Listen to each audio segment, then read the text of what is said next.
área, Fábio Aurélio, vem o cruzamento, Edu! Puta que pariu, que felicidade, meu. Jogadinho Ele colou fazendo gol, viu? Porra, tem que ser imparcial, né, meu? Eu sei que tem que ser, mas não dá. Porra, dá até que tá gol de novo, hein? Não, esse gol foi muito importante, foi um dos gols, assim, Ainda mais de cima dos pequenos. marcou Fala pra gente bastante, desse né? gol aí, irmão. Não, legal. Dizer que, pô, prazerzaço estar com vocês aqui. Esse gol foi muito importante para mim. Foi o meu primeiro ano como titular no São Paulo, semifinal do Campeonato Paulista, e eu faço 2 gols aí que, claro, me dá muita moral, coloca o São Paulo na final do Campeonato Paulista contra o Santos. Então foi um jogo que marcou muito na minha carreira. Maravilha. Edu, eu queria falar uma coisa com você aqui rapidinho. Eu vi uma palestra sua na internet, né? Vão ser 2 perguntas agora aqui, tá? Primeiro, eu queria que você falasse um pouquinho o que você anda fazendo aí, o que tem a ver essa palestra que eu vi você falar. E você falou aqui sobre os sonhos, né? E que um dia Isso. você se viu garoto, ídolo vendo o Raí, pô, você era fã do Raí, e depois chegou um momento que você se viu jogando com ele. Como é que foi isso para você? Sua cabeça? Como é que você trabalhou isso, cara? Coisas da vida, né? Ali, né, eu sempre gostei muito de futebol, sempre acompanhando o São Paulo, que é o time do meu coração, e peguei aquela fase boa do tricolor, de campeão da Libertadores, campeão mundial, bicampeão do mundo. E eu tinha o Raí como uma referência para mim, até por conta da posição, né? Eu gostava de jogar ali como um segundo atacante, um meia, e o Raí fazia muito sucesso nessa época. Eu lembro que de criança eu escrevia para o São Paulo cartas, e o São Paulo me respondeu numa certa ocasião, me mandando esses colantes com o símbolo do São Paulo. Então eu vivia muito o futebol. Então, se você me perguntasse de alguns jogadores mais antigos, eu sabia te falar. Hoje eu tenho uma empresa que gerencia alguns jogadores. O Fábio Aurélio, que foi o que fez o cruzamento aí, para quem não sabe, além de meu irmão, é meu cunhado, meu sócio também na empresa, junto com o Neto, junto com o Guilherme, pessoas do bem, pessoas que viveram o futebol. E nós estamos aí cuidando desses meninos, desses garotos. Hoje nós temos meninos jovens, alguns já ocupando espaço em equipes profissionais, como o Caio no Krasnodar, alguns meninos em Portugal.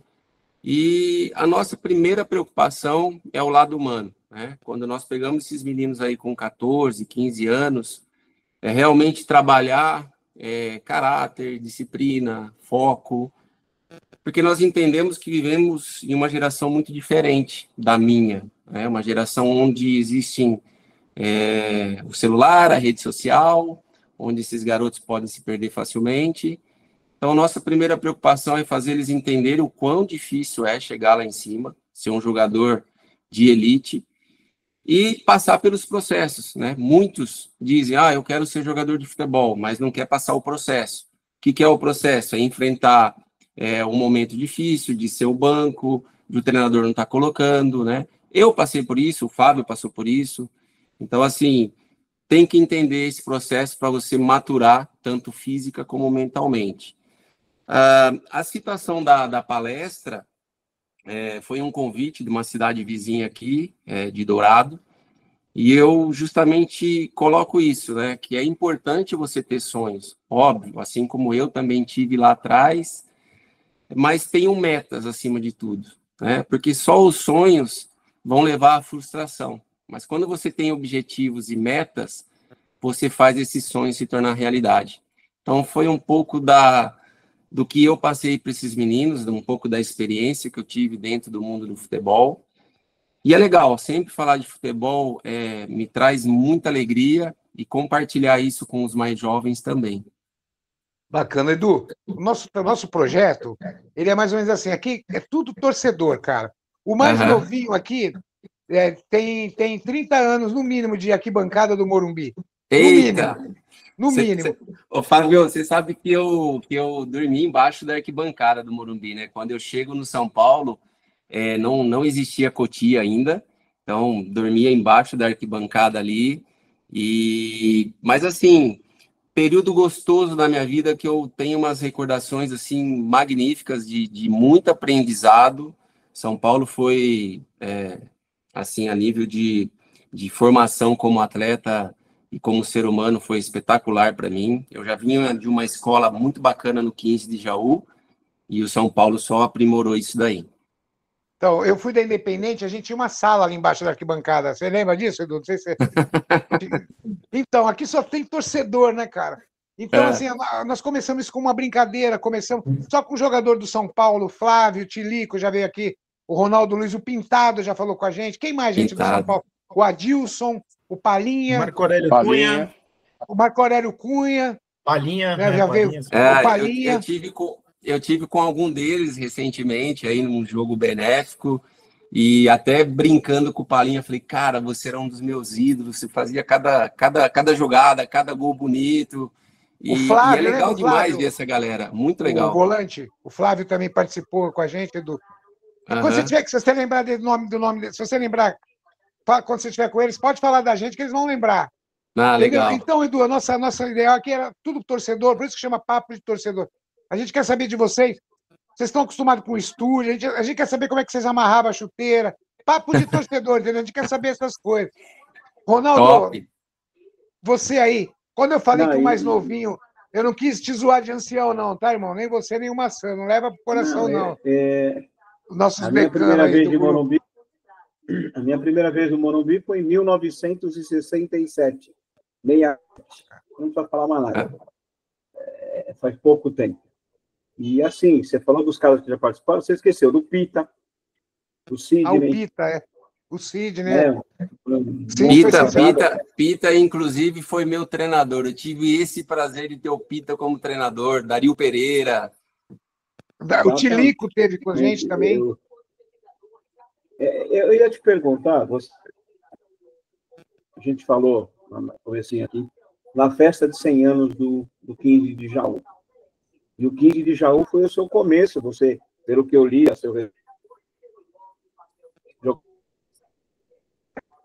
aí veio para o 15 de 14. Ronaldo, repete a sua pergunta que está com 14 anos você veio para São Paulo. Repete a sua pergunta, Ronaldo. Popocou aí. Picotou. Eu estava perguntando sobre o 15 de Jaú, porque o 15 de Jaú foi o seu início, né? Foi. E do 15 de Jaú que você veio para São Paulo. E a gente esteve lá na festa de 100 anos, conversei com você. E é muito legal a importância de ser lembrado do início, lá atrás, né?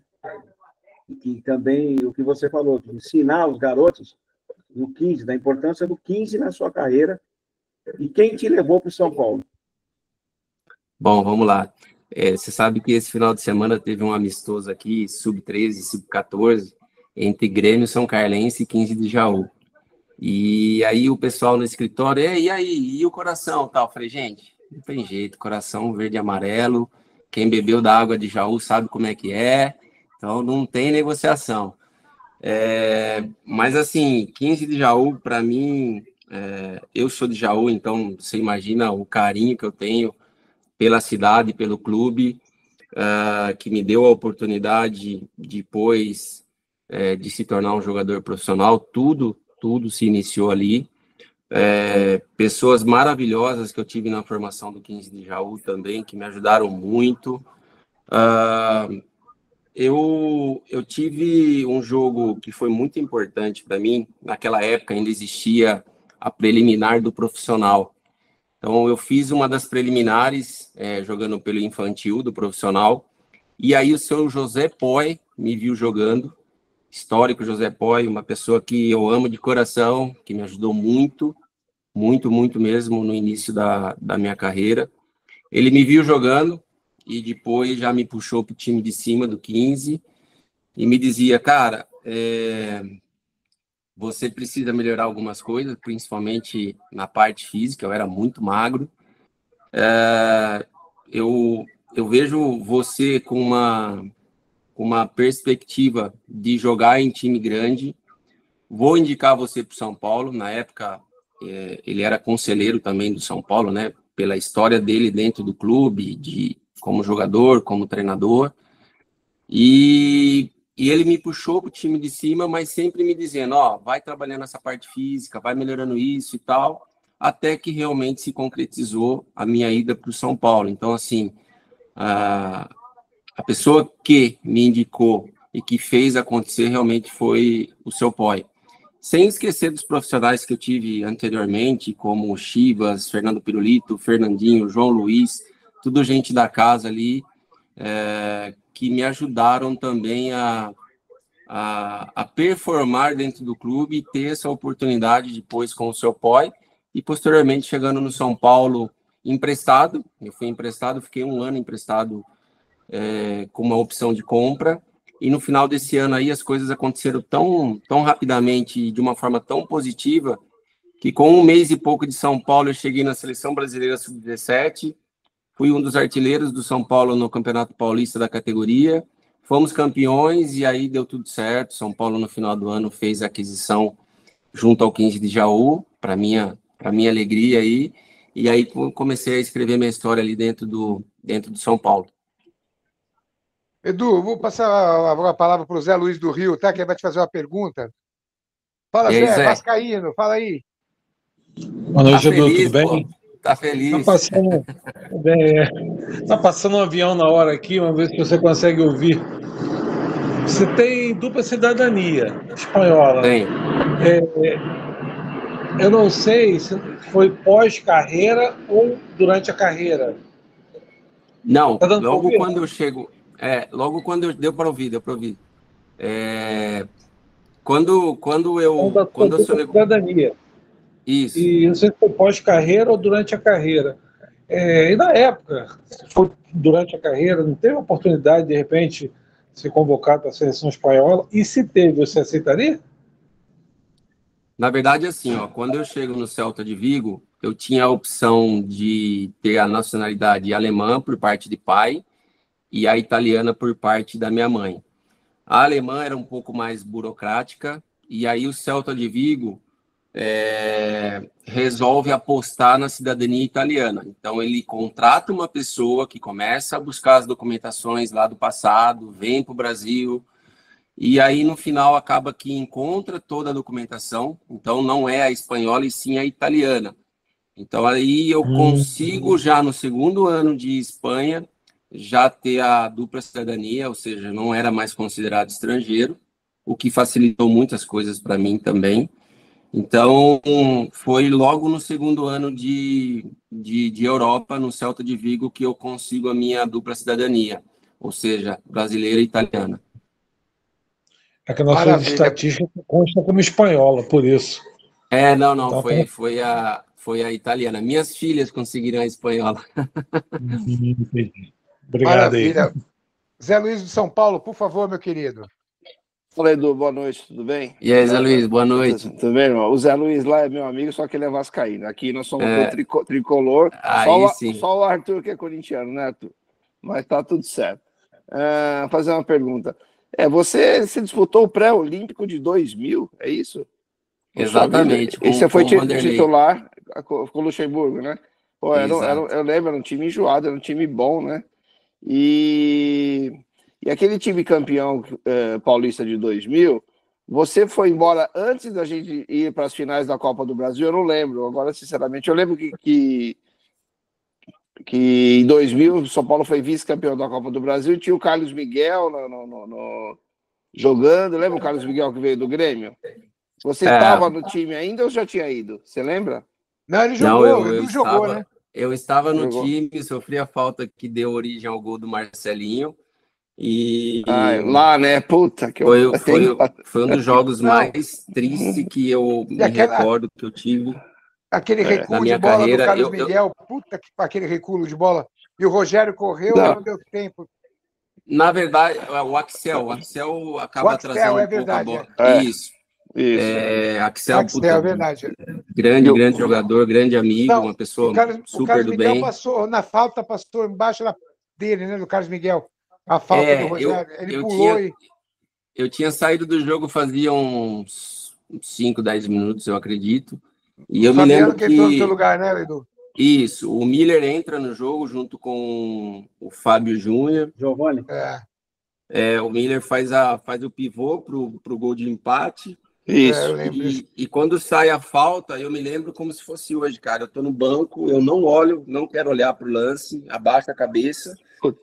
E, infelizmente, com todo respeito ao Cruzeiro, eu acredito que na época ali, muitos da mídia esportiva consideravam o nosso time como o melhor time do Brasil, mas não conseguimos aquele título que perdurou, né? O São Paulo ficou atrás dele um bom tempo, até a conquista aí recente, era o único título que nos faltava, mas foi um dos jogos, assim, que eu me lembre mais tristes, assim. Na época da pandemia, reprisaram vários jogos do passado, e às vezes eu recebia a mensagem, pô, você tá jogando no São Paulo, tá? Você tá no jogo, final da Copa do Brasil contra o Cruzeiro. Eu não olhava, cara, não olhava. Me dá raiva mesmo. Não olhava, que foi muito triste, né? Porque depois da final da Copa do Brasil, houve um desmanche praticamente do elenco ali. Eu saí, Raí aposentou, Belete logo também saiu. O Wagner foi embora, né? Maldonado, Edmilson, Fábio Aurélio. Né? O Wagner foi antes do Celta de Vigo, depois eu fui e me encontrei com ele lá.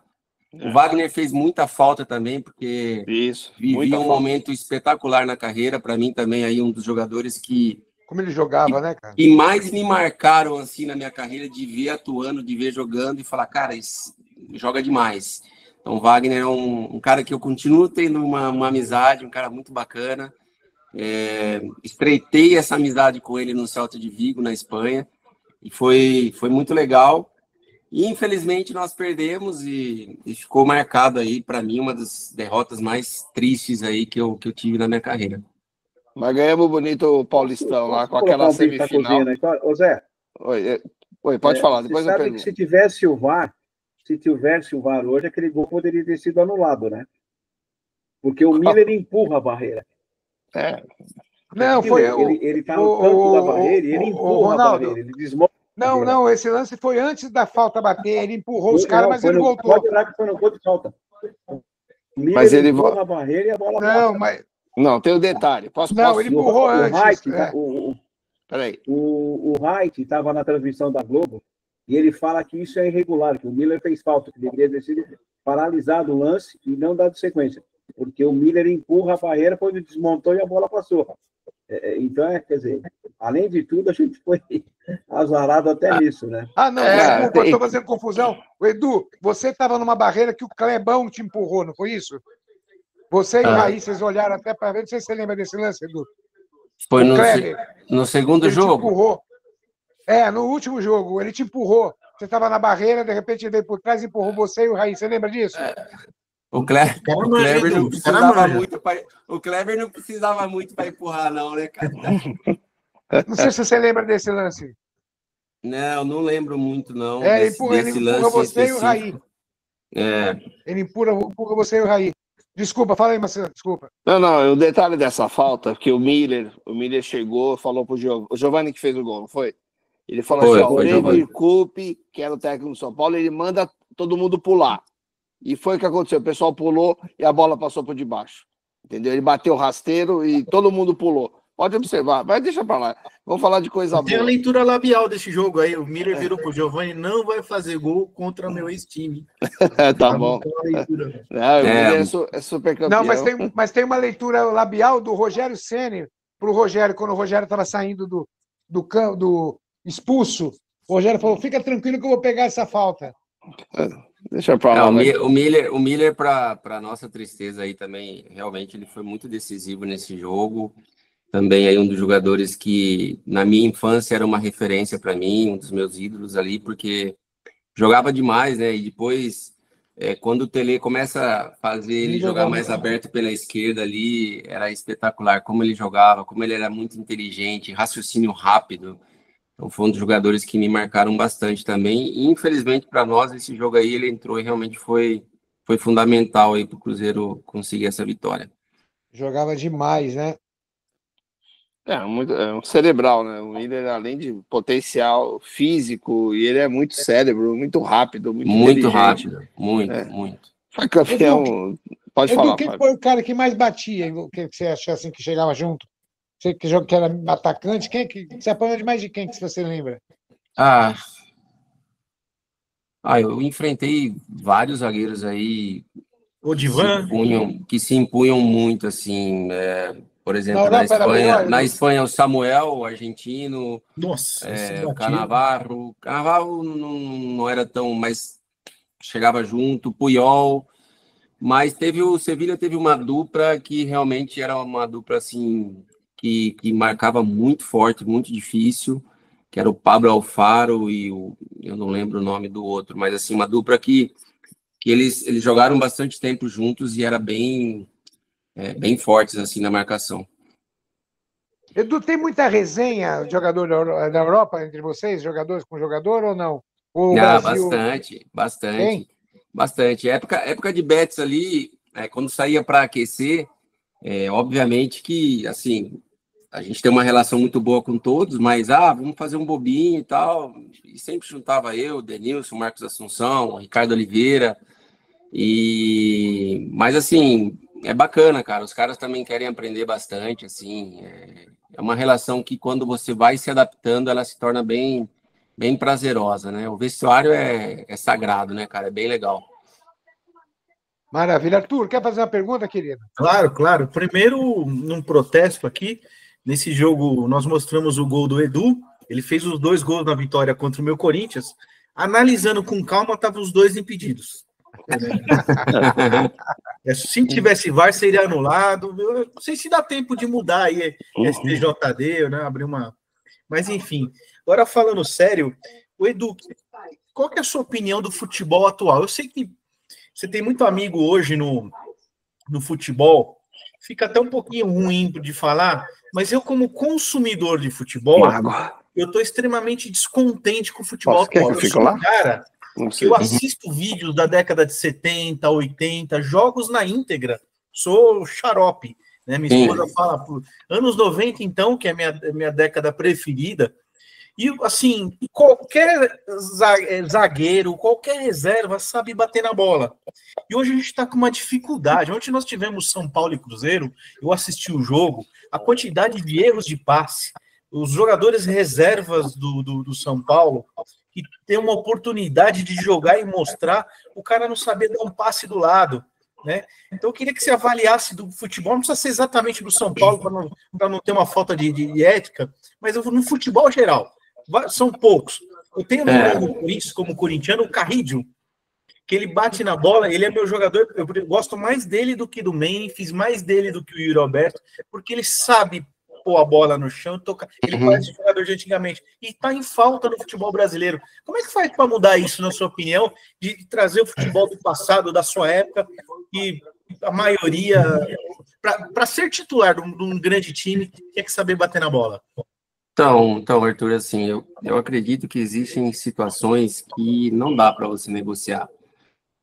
A paixão pelo futebol, o entusiasmo, obviamente que o talento, ele é super importante. Quando você consegue unir o talento junto com essas duas situações e outras, né, de você ter disciplina, de você ter foco, e aí realmente você se torna um jogador muito diferente. Uma das coisas que eu acredito também, que eu prego na empresa aqui, nós debatemos muito, é que, primeiro, o futebol de rua acabou, né? Antigamente existia muito futebol de rua e isso não sou eu, o Edu, que está comentando. Se você falar com algumas pessoas aí mais das antigas, eles vão relatar a mesma coisa, né? O futebol de rua te dava um domínio diferente, te dava uma situação que, quando você está num treinamento que é tudo muito mais automático, mecanizado, não te dá.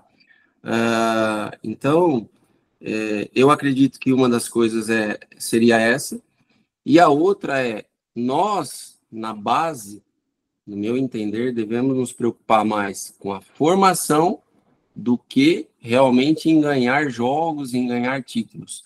É legal você ter uma boa formação e ganhar o título? Pô, é a união perfeita, né? Nós sabemos como é que funciona no Brasil e, evidentemente, você tem que entregar resultados, mas eu penso que o melhor resultado que nós podemos entregar é um garoto chegar no time principal com 16, 17 anos, e saber cabecear, saber alguns fundamentos importantes por exemplo, como é que eu faço para fazer a linha de 4 atrás, como é que eu faço para fechar o espaço quando estou sendo atacado. São coisas um pouco básicas que eu acho que são assim necessárias para que a gente possa formar melhores atletas, melhores jogadores, né? Eu vou te dar um exemplo de mim, tá bom? Eu tive o Dario Pereira como treinador, como eu mencionei aí no começo da nossa conversa. E terminava os treinamentos, o Dario falava assim para mim, você vai ficar mais 15 minutos que eu vou ficar com um lateral direito e um lateral esquerdo e eu vou pedir para eles cruzarem bolas para você. Sem mentira nenhuma, mais da metade dos meus gols na minha carreira são de cabeça. Então, assim, por quê? Repetição, treinamento, repetição, treinamento.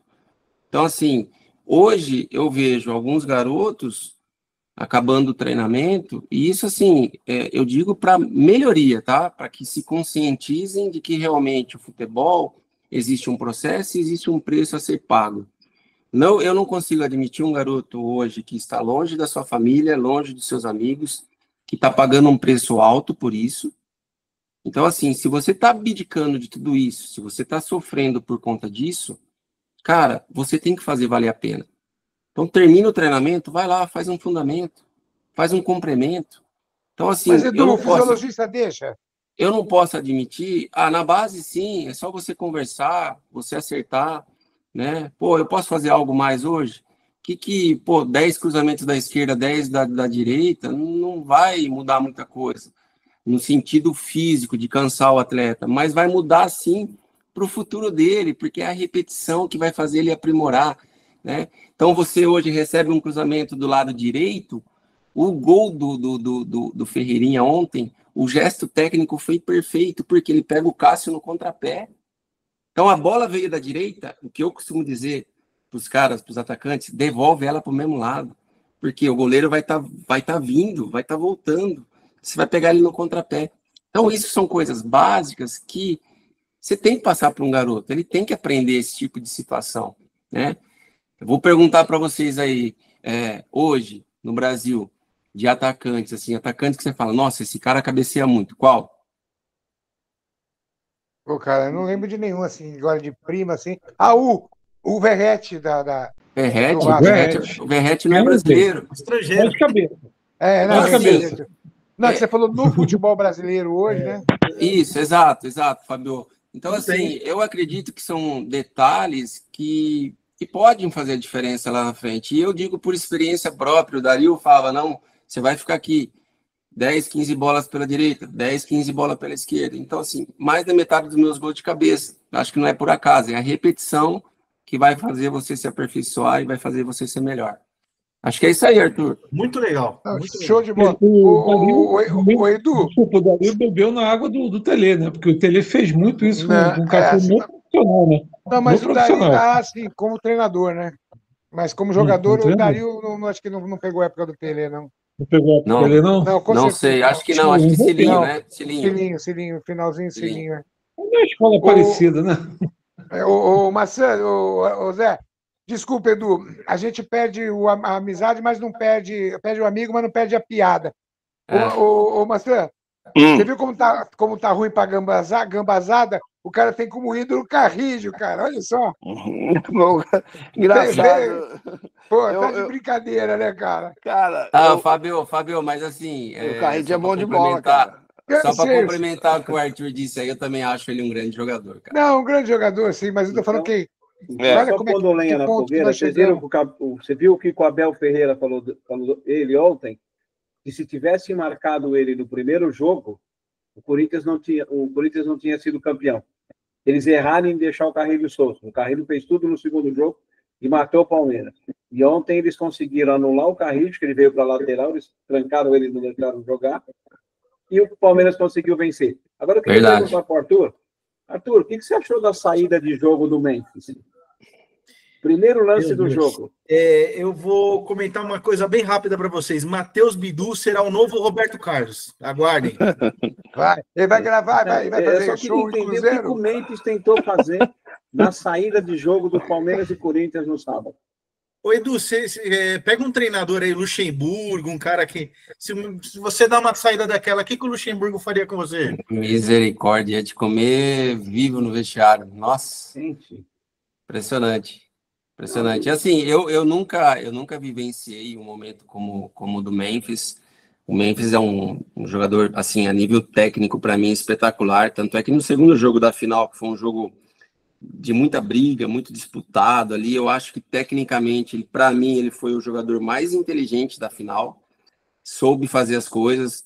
Se você se recordar, ele dá o passe pro Garro no primeiro tempo, daquela bola na trave, ele dá o passe para quem no segundo tempo, pro Yuri Alberto, alguma coisa assim. Assim, tecnicamente eu achei que sem menosprezar os demais, assim, mas eu acho que ele foi muito inteligente no segundo jogo, um jogador que, tecnicamente, ele realmente é diferente, né? E na sua época, quem que você lembra aí de inteligente? Você jogou com o Raí, jogou com muita gente aí, né? Um que vem na sua cabeça aí. Desculpa, Fabio.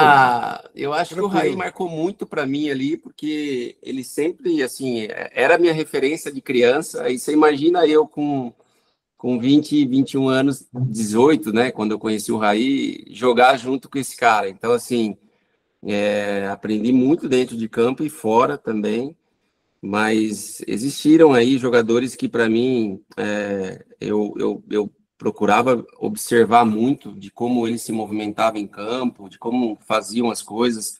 Eu fui muito jovem para a Europa, então, quando eu chego no Celta de Vigo, existem 2 russos que dominavam o clube ali, eram, entre aspas, dono do clube, né? 2 craques, que era o Karp e o Mostovoy, os 2 aí jogando um pouco na minha posição, então eu demoro um pouco para conseguir minha posição de titular.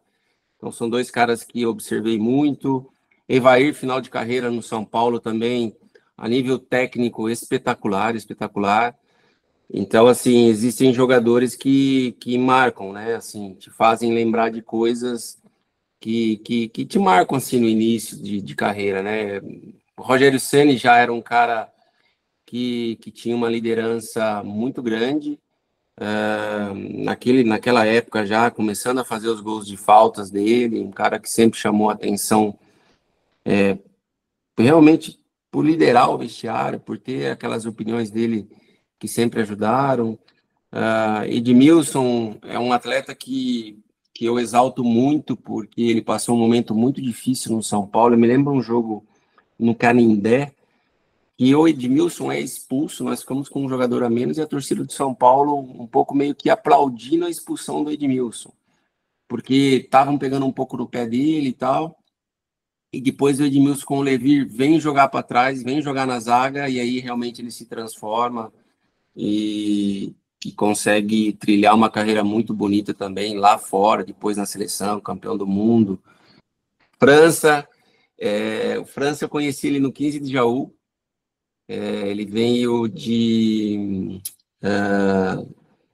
Codó, do Maranhão, né? Nasceu lá eu acho que ele veio de Manaus, né? De Manaus, ele nasceu em Codó e veio de Manaus, exato. E conheci o França também ali no 15 de Jaú, jogamos até alguns jogos juntos no Júniors do 15, e o França também é um jogador, eu brinco com ele, cara, porque para jogar do lado dele tinha que ser rápido no raciocínio, inteligente, porque o França era exatamente isso. Além de um sublime definidor, artilheiro, ele pensava o jogo como poucos.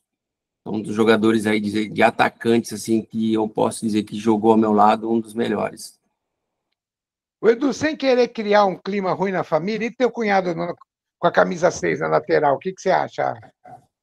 O Fábio, um fenômeno, não é porque é meu cunhado não, mas o Fábio subiu antes que eu para o profissional, não sei se vocês vão se lembrar aí, o Dario coloca ele jogando de meia numa final contra o Corinthians, ele faz um gol de cabeça, né? Aí o André Luiz empata e o Corinthians ganha esse título, mas o Fábio era 97. Muito soberano, o Fábio era muito soberano, muito técnico, então dificilmente você ia ver o Fábio errando um passe saindo de trás, e isso o condicionou depois a jogar vários anos na Europa, na seleção brasileira, primeiro brasileiro que joga no Liverpool, né? Então ficou marcado também na história do clube. E o Fábio tinha umas qualidades técnicas impressionantes, batia muito bem na bola, muito bem em falta. E é isso, eu fiz alguns gols aí com a assistência dele, viu?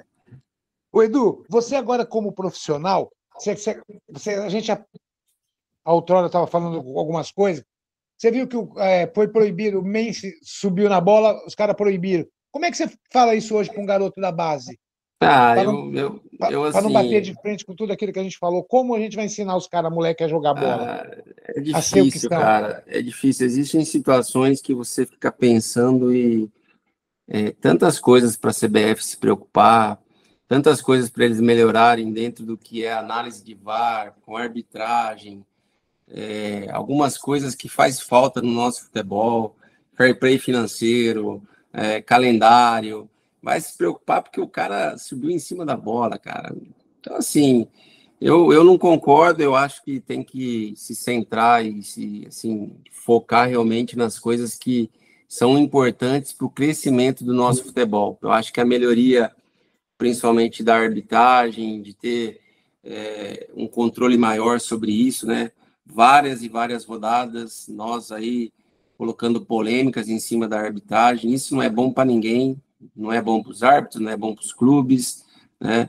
Não pode ser que um lance, por exemplo, de semifinal de Campeonato Paulista, nós venhamos a passar o que passamos com o lance do Vitor Roque, assim.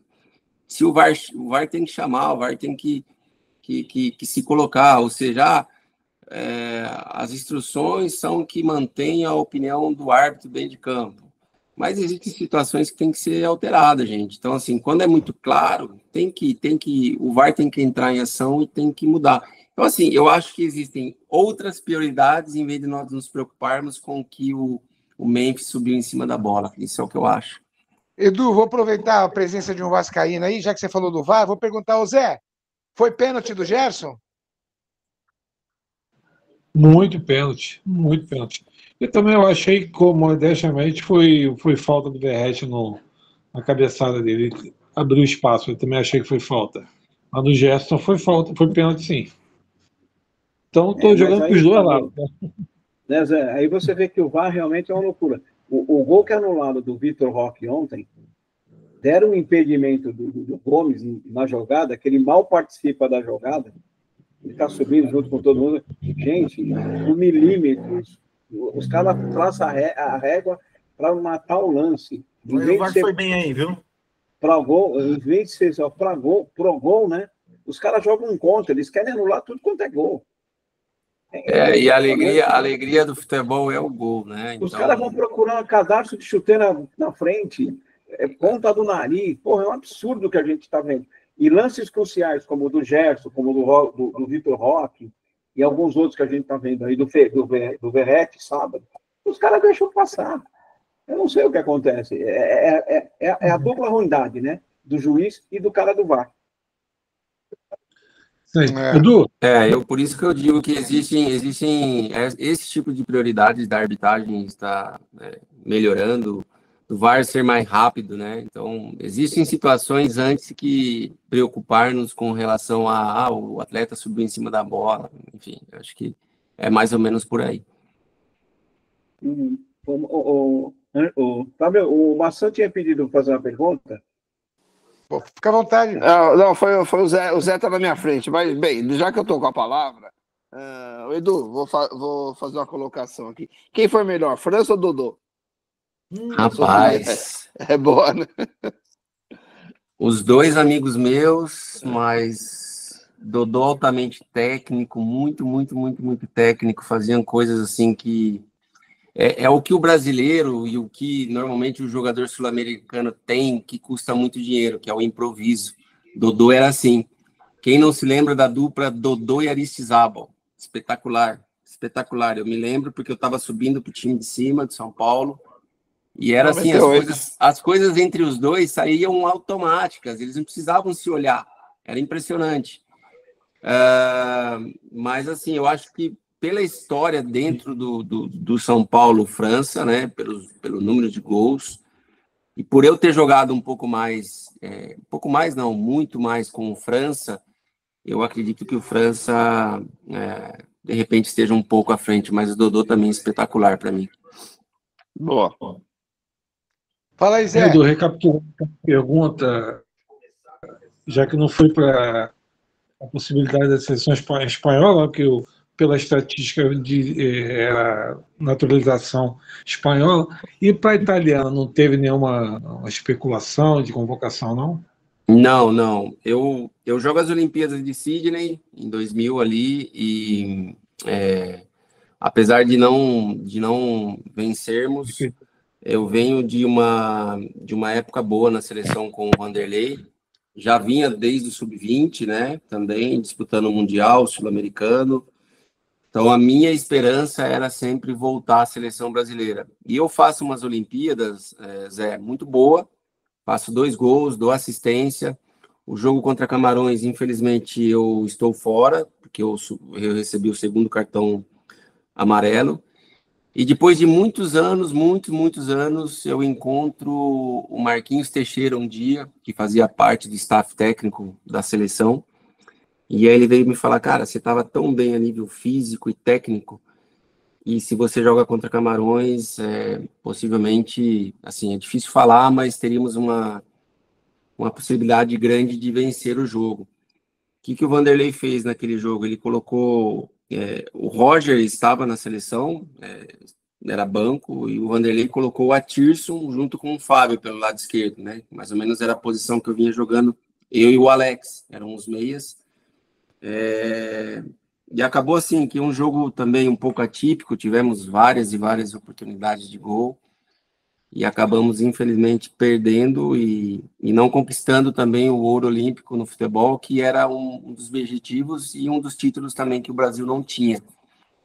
E quando finaliza as Olimpíadas, eu vou para Vigo e sei que passaria por um processo de adaptação, muito jovem, recém-casado, então tinha que me adaptar a várias situações diferentes na minha vida, mas eu sempre permaneci com a esperança de ser lembrado novamente pela seleção, de voltar a defender o meu país. Acho que fiz, sim, tive méritos para isso, para voltar.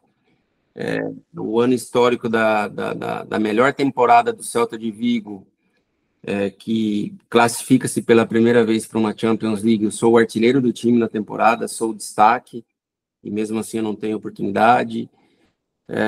Real Betis também a mesma coisa, tivemos um ano fantástico com a conquista da Copa do Rei, primeira vez também Champions League, entre eu e Ricardo Oliveira ali fizemos uma dupla de ataque muito boa, com o Assunção também jogando muito, marcando muito gols de falta, mas infelizmente eu não pude ter esse prazer de voltar a jogar pela seleção. Pensei que sim, poderia ter tido essa oportunidade, mas infelizmente para mim não aconteceu.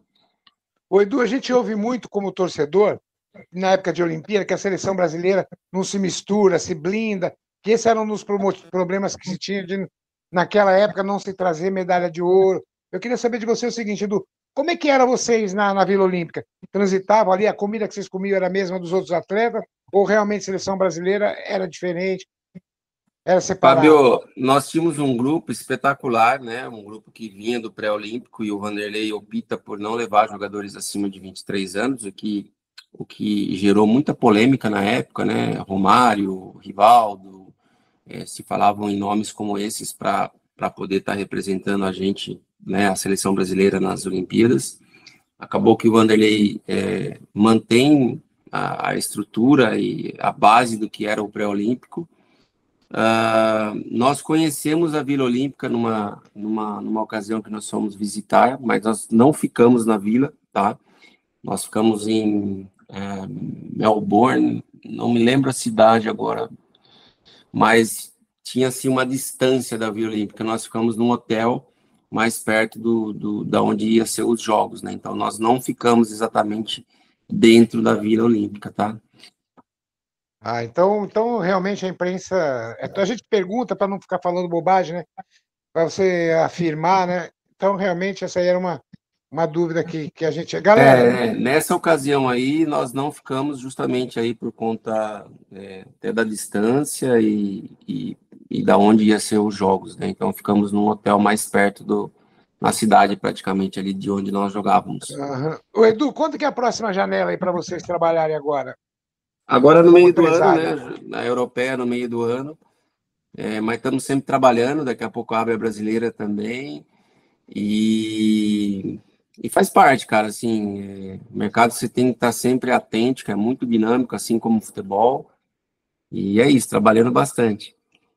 Maravilha. Galera, eu preciso liberar o Edu aí por causa do horário, que tá em família aí, tá? Tô tranquilo. Demorou para nós conseguirmos marcar. E eu peço Pô, cara, desculpas Edu, aí pela eu minha correria. Deixa eu só fazer também. uma última, Fábio, para ele, pode ser bem rapidinho? Claro que sim, claro. Ô, Edu, conta pra gente qual time que já te procurou, que você quase foi. Falar, não, pode ser do exterior, do Brasil, falar, ó, esse aqui veio atrás, quase fui para lá. Ai, Arthur, você não vai imaginar, cara. Vamos ver, te dou uma oportunidade. Salve o Corinthians, o campeão dos campeões? Exatamente. Quando eu retorno para o Brasil, existe uma possibilidade grande de eu voltar para o tricolor. O que infelizmente para mim não aconteceu, né? Que eu tinha também esse desejo. Assim como também não aconteceu para o Denilson, para o Fábio Aurélio, para o Edmilson. Existia sim essa possibilidade, mas não deu certo. Quando eu vou para o Inter de Porto Alegre, existe. Nós viemos jogar um jogo contra o Corinthians no Pacaembu. Eu estava no banco esse jogo, entro no final do jogo. Quando termina, o Fábio Carilli me chama num canto ali, saindo do campo, indo para os vestiários, e pergunta a minha situação e fala, ó, o Mano quer você aqui no Corinthians. E quando eu tô saindo, o Mano tá dando entrevista e ele fala no meu ouvido, fala, ó, você só volta para a Europa se você quiser. Porque o Mano jogava num 4-2-3-1 e na Europa eu aprendi a jogar muito pelo lado do campo, tanto pela esquerda como pela direita. Então seria uma posição que eu penso que ele me colocaria. E aí vem o Mundial, vem a parada para o Mundial, né, de 2010. 2010 vem a parada para o Mundial. Eu lembro que o Sidney, que é auxiliar do Mano, me liga também na ocasião, me fala, ó, vai vir o Mundial aí, vamos ter calma, vai dar certo, você vai vir para o Corinthians e tal. Mesmo sem entender como eles negociariam com o Inter. E acaba que depois do Mundial o Dunga sai da seleção e leva um Mano. O Mano assume a seleção brasileira. Então aí não deu certo mais a vinda minha pro Corinthians. Mas era uma situação que estava se caminhando para isso. Muito por conta do sistema de jogo do Mano, acho que no 4-2-3-1 ali, de aproveitar eu jogando pelo lado do campo. Muito legal esse bastidor. O Carilli está no Vasco hoje, tem vaga lá, tá? Já que você não ouviu daquela vez, ouve agora. O Carilli eu conheci em Jaú também, outro ex-atleta aí que é da formação do 15. Conheci ele lá também, nessa época aí que o POE me indica para o São Paulo. O Fábio faz parte do elenco do 15 de Jaú, que depois sobe para a Série A1. E legal, cara, o Fábio é um grande cara, uma grande pessoa. Desejo todo o sucesso do mundo aí para ele também. Eu queria aproveitar, Edu, e deixar aqui registrado, isso depois muita gente vai ver. Queria primeiro parabenizar seus pais, cara, pela sua educação, cara. Obrigado, Fábio. Vou falar uma coisa para vocês aí, galera. Pô, eu estou há muito tempo atrás. Não teve uma mensagem que eu tivesse enviado para ele que ele não tivesse deixado de me responder. Nem que seja, hoje não vai dar porque eu estou viajando, não deixou nada sem responder. Então, eu queria deixar registrado isso, Edu. Obrigado por esse carinho, por essa consideração com os torcedores. Eu que agradeço, cara. Como eu disse antes, existem situações na vida que não se negocia. E a minha essência sempre foi essa, nada mudou para mim, desde aquele garotinho que saiu de Jaú até hoje, com as conquistas, com tudo que aconteceu na minha vida. Eu continuo com o mesmo pensamento. E, mais uma vez, te peço desculpas, porque, cara, você me chamava algumas vezes que o mercado, a janela estava aberta, correria, não conseguia. Eu que te peço desculpa de incomodar você. Imagina, cara. É um prazer falar de futebol, um prazer falar com vocês. Obrigado. Eu me sinto feliz porque eu consigo lembrar de algumas coisas. E até hoje é assim, cara. Assim, o futebol, muitas pessoas falam, mas tal fulano tá jogando ainda com 40 anos. Gente, isso tá no sangue, tá na veia. Às vezes não é a questão meramente financeira. Óbvio que o financeiro ajuda, mas, cara, é a paixão, é o amor. Você imagina estar fazendo isso desde os 13, 14 anos, a vivência do vestiário, e da noite para o dia isso acaba. Então, mentalmente, você tem que se preparar para isso, porque a vida de um atleta, ele ainda é jovem e está terminando a carreira esportiva, a carreira profissional. Então, você precisa realmente se mentalizar, se preparar para quando você vai parar. Então, eu costumo dizer que eu continuo jogando a minha bolinha aqui, com o Fábio, com meus amigos aqui, e eu digo sempre que para mim é uma terapia, cara. Eu consigo desconectar um pouco do mundo quando eu vou jogar minha bolinha ou quando eu vou ver algum jogo, porque é essencial para mim, cara. É uma terapia para mim. Maravilha. Pô, muito obrigado, tá, Edu? Mais uma vez, de coração. Tá? Fica com Deus. Obrigado pela oportunidade que você está dando aqui pra gente. Nós vamos, quando eu botar no ar, eu mando para você, tá bom? Legal, eu que agradeço, os comentários, Fábio. eu mando tudo para você. Obrigado, Edu. Os dois, Obrigado. José, Arthur, Ronaldão, show de bola. Prazer falar com vocês. Deus abençoe a vida aí de todos. Amém. Obrigado, e gente. Fica com tamo Deus. junto. Edu, fica com Deus. Muito obrigado. Tchau, Arthur. Tchau, galera. Tchau, tchau. Valeu, Tchau, valeu, tchau. Fabio. Tchau, Abraço. tchau, Ronaldo. Abraço. Tchau. Obrigado, irmão. Tchau.